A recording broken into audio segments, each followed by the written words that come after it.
So we are joined by Najanava. Hey guys. That was a smooth transition, Jamie. I don't know how you pulled that off. That was great. And I think I said the name correctly too. You did well. Thank you. That has not always been the case. As everybody's heard me say a name knows. Don't let him get confident. You keep him in his place. But hey, so we have a few things we could talk about, and I really appreciate you joining us here today. You've been involved in a lot of political stuff, civil rights type things. You're in the cannabis caucus with us and in the coalition. Mm-hmm. And you've recently become director, and you are the founder of the Clean Smoke Community Investment Project. Yeah. Good. So please let us know a little bit more about what you're doing, and then we'll get into that new organization and how and why it came into existence. So a lot of the work that I'm doing right now is about how we can reduce violence as well as poverty in Detroit. As I'm hoping a lot of people know, Detroit is America's blackest city. And it also happens to be one of the poorest cities of the major cities in the country. So recently we've been doing some work with Force Detroit and around reducing violence. And around the cannabis industry, we started thinking about what are the other components that we need to reduce violence, and any effective strategy in reducing violence that's not also trying to figure out how to reduce poverty has come up ineffective in previous studies.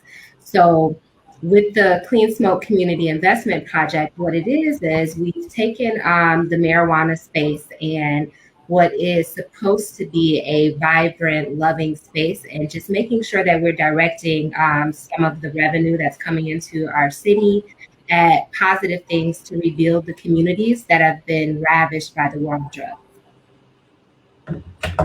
Right on. What are some of those projects that you're talking about directing funds towards? Revitalizing the city is a great idea. Get us excited about projects.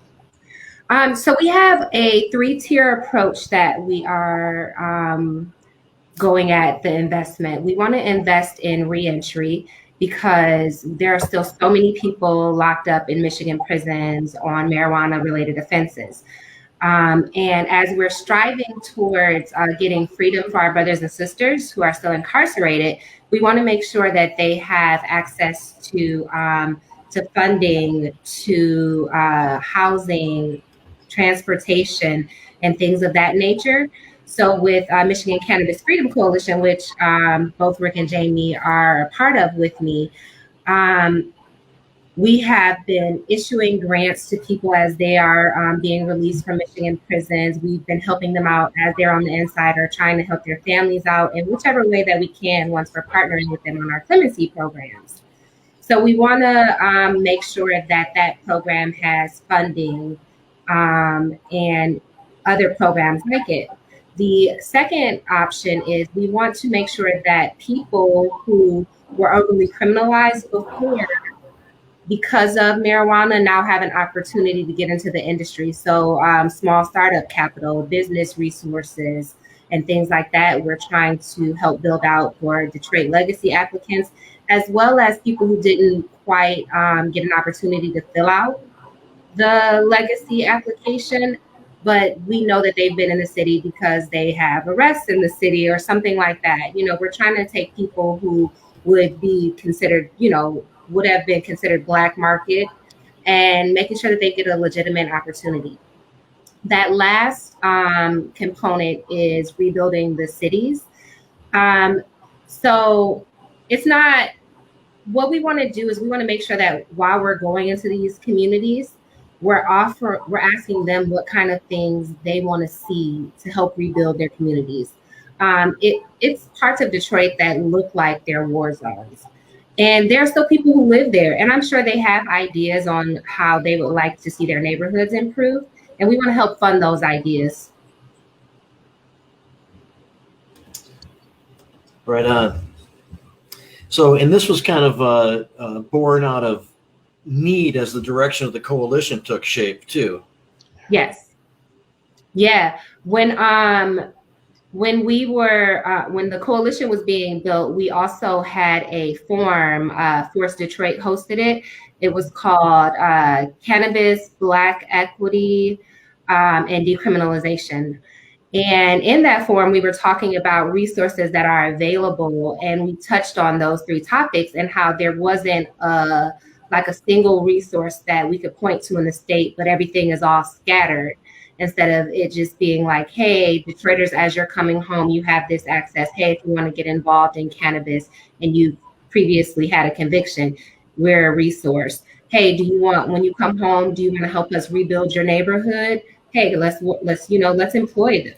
And it's, so that kind of came out of that. And we got, NCFC has been a great partner in just helping us get it off the floor and everything. Specifically in Detroit, isn't there part of the ordinance allowing adult use or medical dispensaries in the city where they have to give a certain percentage of revenue back to the local communities, and the actual local community activists get to decide where those dollars go, right? So that's what, so there are two different ways, or there are several different ways to do it. At least 1% of the store's revenue will have to go back to either community, so it can go to like local Black clubs, it can go to local nonprofits, or it can go back to the city of Detroit.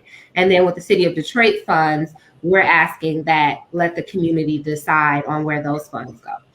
Yeah, and I mean, when you're really talking about it, there's nobody that knows better what their community needs than the people that lives within it. And it's always been a problem when people try to dictate how money is to be spent from afar.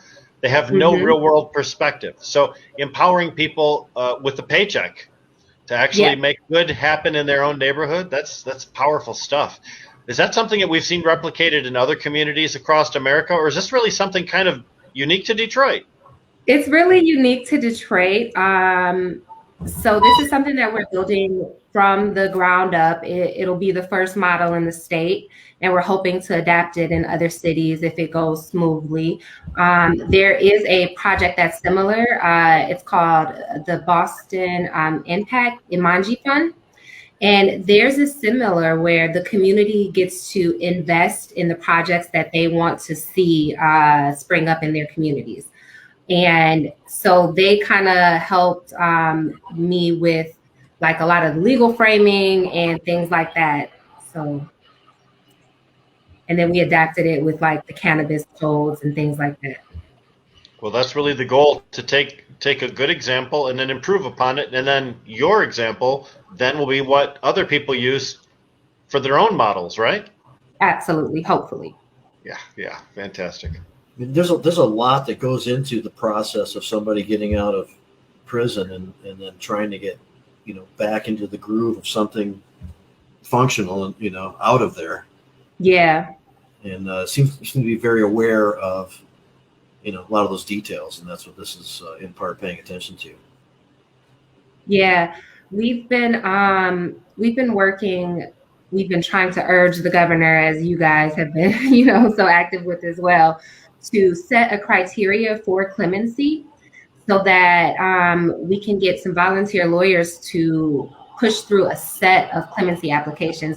Right now we have 3 lists. Each of those lists had about 1,200 people on them. We worked through a whole list of 1,200 people, and we've narrowed it down to about 125 people who are nonviolent and have marijuana-related offenses, active or inactive. And we're hoping to push through like at least those 100. This, in a soon time frame. But it would be so much easier if the governor would just give us a criteria so we can say, hey, when we say nonviolent, is that going to be similar to her definition of nonviolent? Because we didn't want our definition of nonviolent to include crimes of poverty. Defined as burglary, things of that nature, where there's no violence against people, but the law enforcement community defines them as violent crimes. Right, exactly. Yes. Thank you. Yep. I mean, and oftentimes that's the first thing taken out. We want to whittle this down, and any violent things are off the table. Right. But meanwhile, those people really do also need a lot of help. They didn't do anything that really warranted.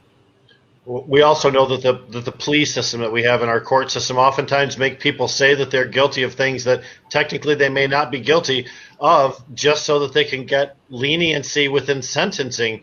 So oftentimes we're punishing people for things that's really not appropriate. The system is set up to disadvantage people that don't have the financial resources to get competent defense attorneys to represent them. And it's been that way for a very long time. It's tough to play catch up for it, but every single day we have to make a forward motion on trying to fix those things that happened in the past. If we don't, who will? And so Right. I want to clarify a little bit what you were saying, Najanava. That was talking to the governor about trying to get some standards or some parameters in place, meaning like what things will make somebody eligible. What do we all agree on? Yes. That somebody could get clemency, and then we could identify those people and then start a pipeline. And Exactly. We've been having a hard time kind of like linking up with the governor's office exactly with creating that efficiency, but it's still being worked on, and there's some promise there. And also, there was a list that we got from the state, which was to identify those who meet certain criteria that was requested about cannabis-related crimes.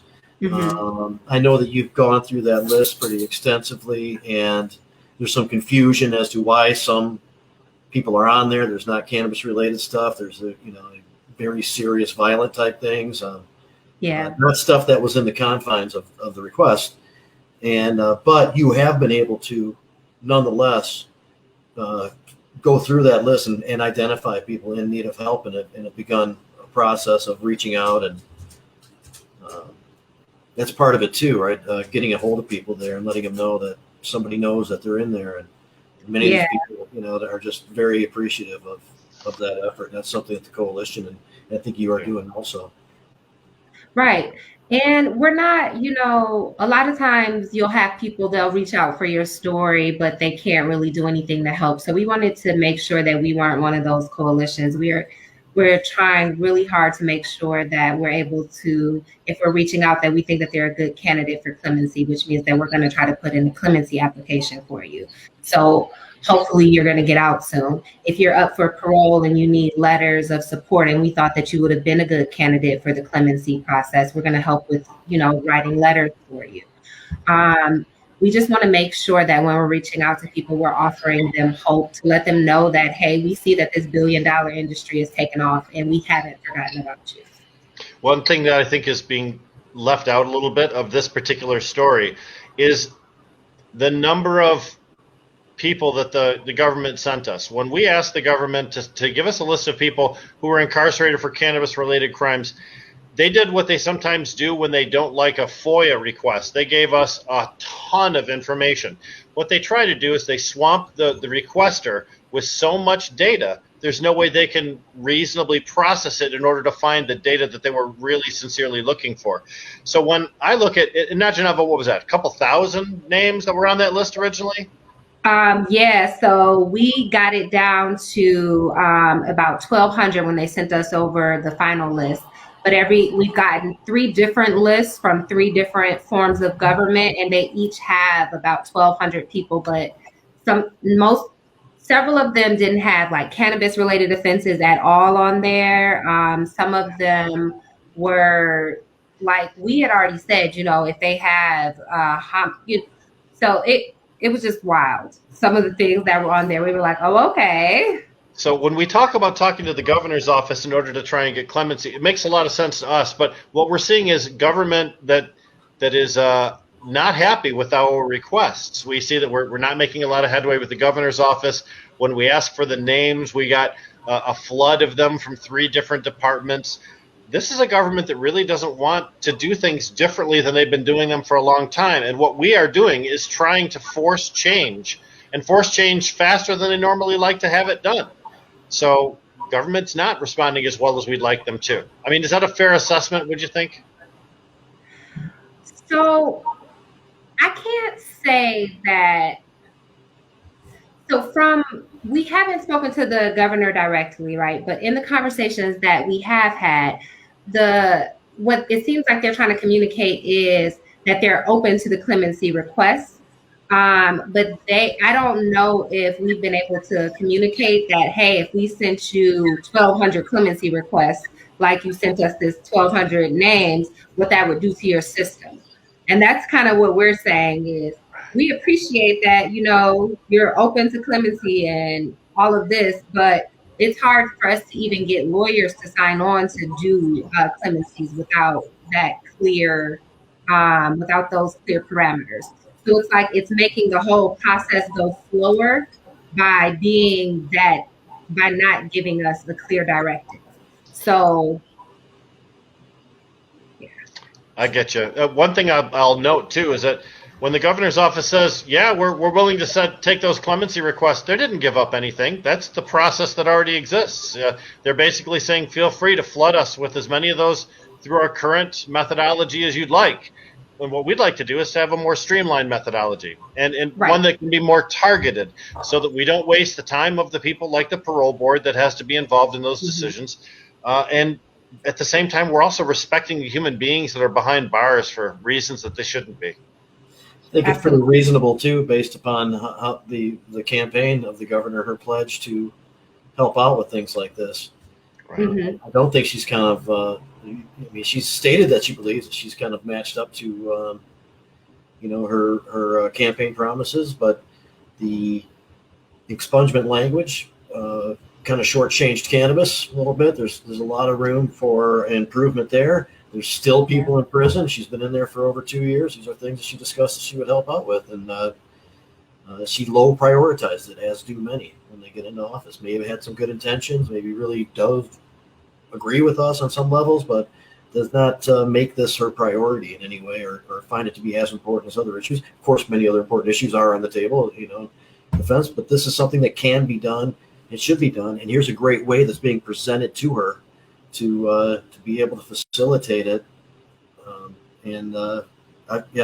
know the work is ongoing, and it'd be great to get that switch flipped and her get on board, Absolutely. And I know you're putting good pressure on it. You're very aware of these issues. Go ahead. I'm sorry.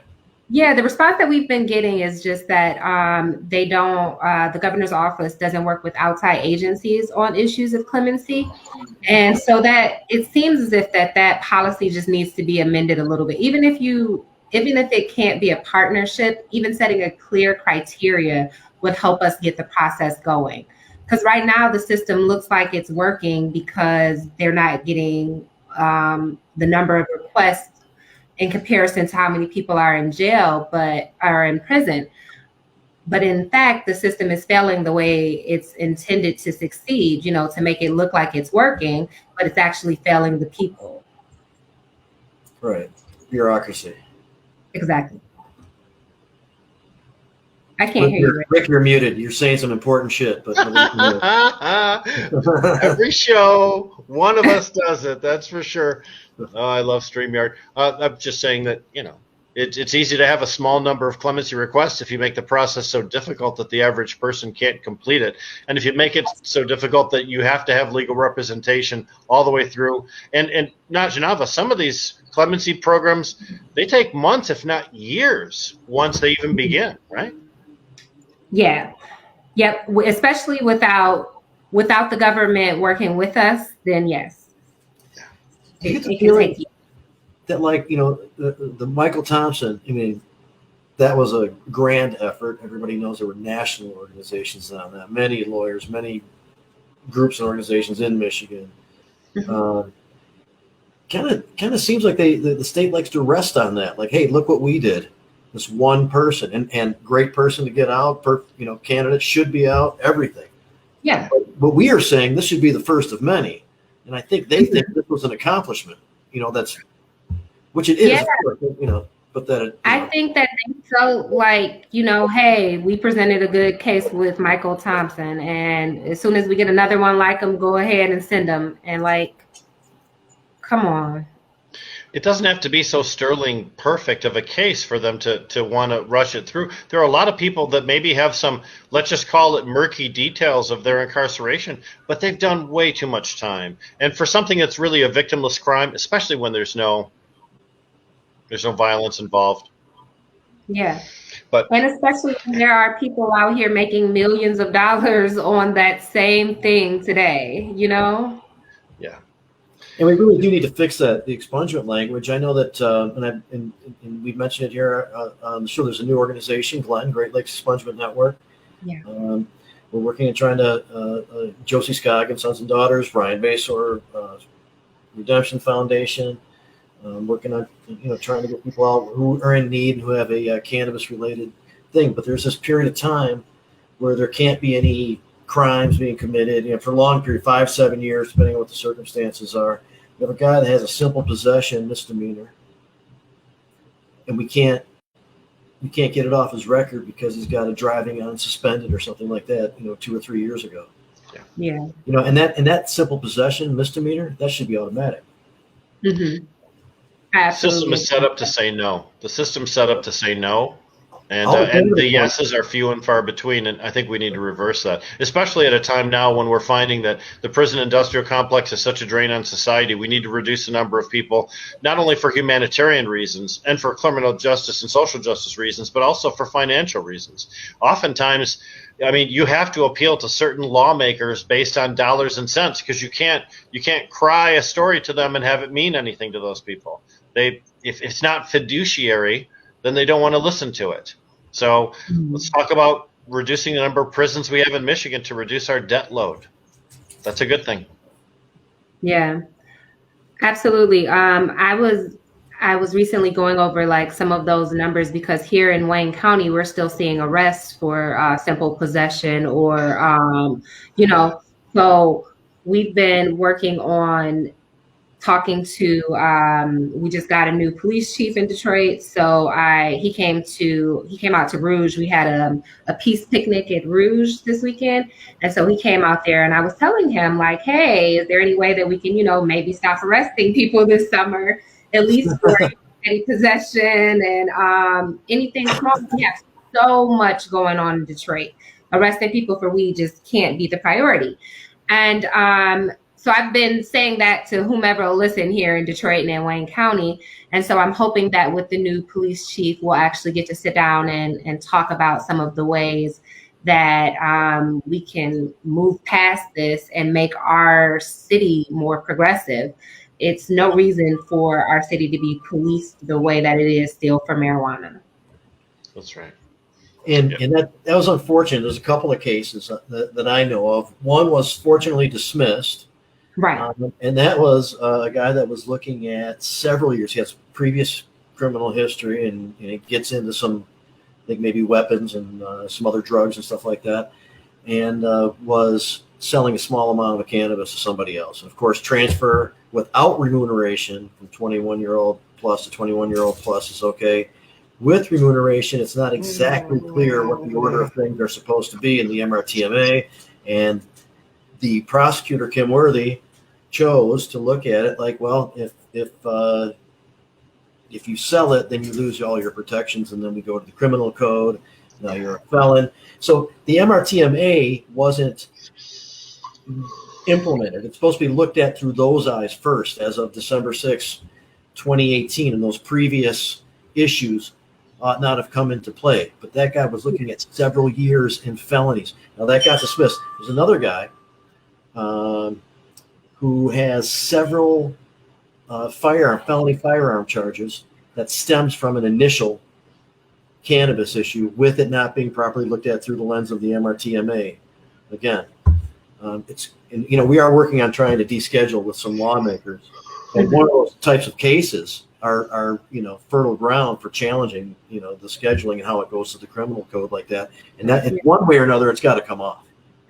Yeah, we had I had a case that I looked at with a gentleman who ended up being arrested and having a court date for what would have amounted to a $40 sale of weed. And so we reached out to the prosecutor's office about it, and her response was that we haven't prosecuted for petty possession or distribution in almost 5 years in Wayne County. And I was like, wow, that's interesting because people are still being arrested for it. So if that's kind of a policy, is there any way to announce it? Let the police know. Yeah, so that was pretty much my question there too. So hopefully there'll be an announcement or something. We're gonna keep bringing it up every time I'm in a room with anybody from the prosecutor's office. I'm just gonna keep bringing it up. Like, hey, can we make that announcement? Do our policemen know? Friendly nudge there. Let's not add to that list that we are already going through. Like, wouldn't that be terrible? I'm going through a list of over 1,200 people, and now people are still being added. Yep. And I'm from Flint, and I can tell you that there have been times when police officers are very thin, and when they're doing things like chasing victimless crimes, like writing tickets or hauling people down for cannabis, it means they're not stopping more serious crime that's taking place someplace else. We talk about redirecting police forces. We talk about defunding the police. One of the things is using our law enforcement officials in a smarter way. And one of the ways to get smarter is to ignore some of the stuff that really should be. Plus, law enforcement has a real problem with public image when it comes to the citizenry. I know I certainly, I pucker up every time a cop passes behind me or I see one in the other lane. I have PTSD, just like other people. You're not talking about your mouth. You can interpret any way you wish. Okay. Sorry, Najanava. That's just the way we are. Sorry about that. But the fact is, we need to give some pretty clear direction and say, look, this is something that we don't want to do. Detroit, you said, is the blackest large city in the United States of America. What better place to start smart policing than a place with such a bad reputation for being over-policed? And the number of people stopped for cracked windshield or one tail light out, and then that one individual stop turns into a big felony situation, that's got to end. That's ridiculous. So that's interesting, right? Because those are two different things when I hear it combined for me. So in Detroit, what we're really pushing for is funding for community policing. We have violence interrupters such as New Era Detroit, the People's Action, Ceasefire. We have different movements that are going on that have been doing violence interruption work that if funded, we could see the models that other cities have build out so we're able to reduce violence on our own. But that shouldn't look like between me deciding between am I going to go to work or am I going to stop these two guys from shooting each other, right? So we've had people in our communities having to make those decisions of can I save my community or am I saving my family? So we've been asking for funding for community policing. Now in Detroit, we rarely get stopped for cracked windshields and it goes further. But as soon as we leave Detroit and ride on past 8 Mile or Michigan Avenue or Ford Road, now that's when we're getting stopped, when we're entering into the city like Livonia or the Dearborn or, and then we'll see that cracked windshield and everything else. Like, oh, and you didn't signal everything, right? Lane violation, they always like to say. Yeah. Right. They'll pull you over and then notices a cracked windshield and go, okay, that's an easy one there. I don't have to make anything up that's too extravagant. I pulled you over for a cracked windshield. You oftentimes can't even see that when you're driving by. Absolutely can't. That's an example of over-policing. And what we're talking about here is sending a message to law enforcement to just do things in a more community-friendly way. And perhaps maybe law enforcement's not always the best person to respond to some situations. We've seen some communities begin to employ social workers to be dispatched to handle domestic situations where someone with a gun walking into your kitchen is probably not the best way to resolve that conflict. Right. Yeah. And so. What a great conversation we've had. Violence interrupters. Can you? The fact is that it's not a new phrase to me, but could you expand on that a little bit, please? So we have groups literally had so last year during the protests, there were people standing between the police and some of our protests to keep those interactions more peaceful. So in Detroit, though we had several injuries, and it wasn't as bad as other cities because we had the Ray Winans and the Tafari Brents who were standing between those contentious crowds and just saying, hey, we all here together. Let's make sure everybody gets home, kind of thing. So we call them violence interrupters. Fantastic. What a great role. And that's Pastor Winans, is that correct? No, Ray Winans is, he's a brother who works in the red zone of Detroit, and he works with people who are likely shooters or likely victims of gun violence. Outstanding. Everywhere you look, there's a great story, if only you look in the right places. Right? Absolutely. Yeah. We live in fantastic times. So how much work has the new organization done? Are there individuals that have benefited or are poised to benefit? So right now we're working with two gentlemen who have previous convictions. We've already connected them with some of our partners. Actually, they've both partnered with NAACP, who is doing expungements for them. We help them with their social equity application with the state of Michigan. And if you have like previous offenses, then you get a discount with the state of Michigan on recreational licensing. We're going to also help them with their licensing and things with the city of Detroit and the state. So we have two individuals that we're working with, and we have 4 communities that we're going to be in this summer to figure out what kind of projects we can do. This summer we'll be offering to like paint your block in Detroit, or like a community garden or something cool. We'll have something where we budgeted an allotment of money for each of the 4 communities that we've been able to work in, and we'll do something cool for each of those neighborhoods if they sign up to do it. So. Nice.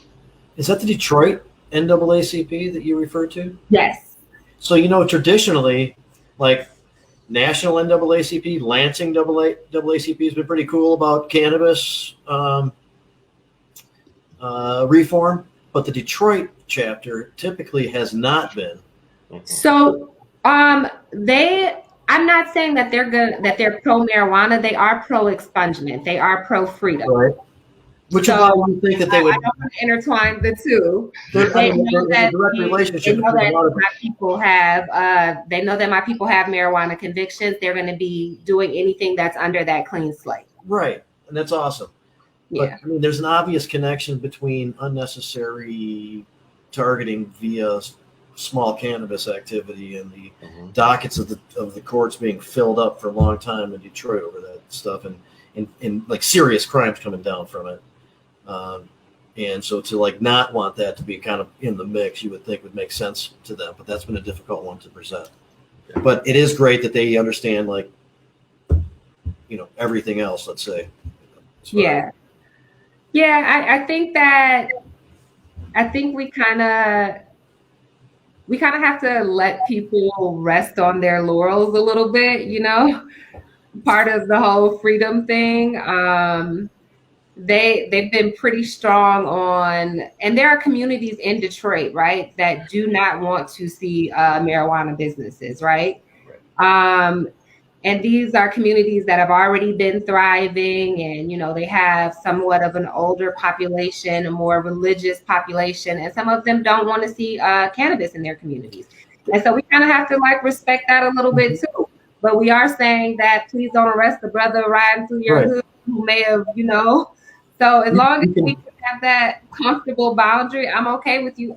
If you don't want weed smoke in your face, I'm not about to blow it. Yeah. you cannot want to have the businesses and the, you know, and the storefronts right in your own neighborhood, but still not want to see people have their lives turned upside down over a little bit of cannabis either. You know? Absolutely. Wow. So I feel like that's the stance that the NAACP has taken, especially Camilla. She's great. I've known her for years, and we don't agree all of the time, but we always agree on our people deserve freedom. So, well, this is progress actually, because there was a time it didn't matter how much in alignment your views were. If you supported cannabis, people would absolutely be hands off. Now, if your views are in alignment, they don't mind linking up together, even if you do support cannabis. So they don't have to necessarily be 100% for cannabis, as long as they're for that progress, that linking of people who have like minds and different resources to be able to get together and make things happen locally. Because most change that's meaningful happens on a local level. Yeah, and Najanava, I've noticed being in the same groups and organizations and the development of this new, and how we've discussed what's going on with the list, and even what you just said about the NAACP. You do a really good job of organizing these things, of taking out what you can as efficiently and as functionally as possible, you know, and worrying about, you know, bitching at people later on. And I told you, you know, you promised that we were going to get to bitch at the attorney general for giving us a shitty list at some point, but that you want to get people out as soon as possible. And I really respect that. Your approach is very good. Yeah, I feel like we can disagree later. Let's get the work done. And that's like a huge issue in our community as well. Like when we're merging over, so for people who are joining like more political spaces that are ruled by like Robert's Rules of Order and things like that, when we come into the spaces and it's like, hey, we're in this space and we know that this is a space where things can change, right? That can be powerful, but then we'll spend so much time on arguing about like little minute details that may not be as powerful, and then we never get to that powerful thing because of those differences. So just being able to like push through with you guys often, even if we don't agree, we still are able to push through it. Like those are the type of relationships that last. Like we should be able to take that criticism on the chin and keep going. Like, let's keep working. We got stuff to do. Well, right on. Commendable. Not everybody does that, by the way. So you were looking at me when you said that. I know that. I could see it on the screen. Yes. All right. All right. That's how you do it. Colin, who won't keep his mouth shut this entire show. He's a burden, that Colin is. Yeah. So I got really stoned and I get quiet sometimes. That's fine. He's absorbing a lot of good info. No, the reality is what we have right now in Michigan is a wonderful situation where there are a lot of people trying to do very, very good things, and people who've always had it in their heart to do good, but were sort of stopped from doing that because of the illegality of cannabis. Now their good intentions are allowed to come forth and to be able to do things. The best thing we can do as leaders and organizers is to provide a platform for other people to be able to join into so that we can get as many people involved in this revolution as possible. The more people that are aware of the evils of the drug war and how badly it damaged our society, the more quickly we are able to correct that. Absolutely.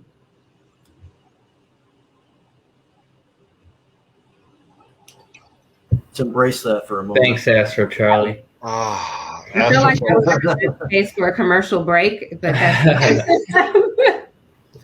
No, thank you again. You know, Najanava, it's been wonderful having you on. How can people get a hold of you, or how can they reach out to the different organizations that you're speaking on behalf of? So cleansmoke.org is the website. Right now it just has the landing page, but you can also, it has a messaging box. Anyone can get in touch with us through that. My email is najanava at cleansmoke.org. Also, forcedetroit.org is our partner organization, and Live Free Detroit and all of our other orgs are under Force Detroit's page. Fantastic. Oh, and Michigan Cannabis Freedom Coalition. Were there any final thoughts you'd like to leave our listeners and our viewers with today? I just would like to say, as we continue to push forward, we just want to make sure that this is equitable as possible, that this industry, that this freedom, that these opportunities are as equitable as possible. So as much hope as we can see in it, we need to make sure that that hope is spread out. Thank you. Thank you very much. And of course, the people that know best what they need in order to succeed are the people, not the officials, not the lawmakers. Thank you very much for being on Jazz Cabbage Cafe today. It was wonderful. Peace, guys. Thank you very much. We'll definitely talk soon again. And she had a smooth exit. We had a smooth transition coming into that. It's awesome.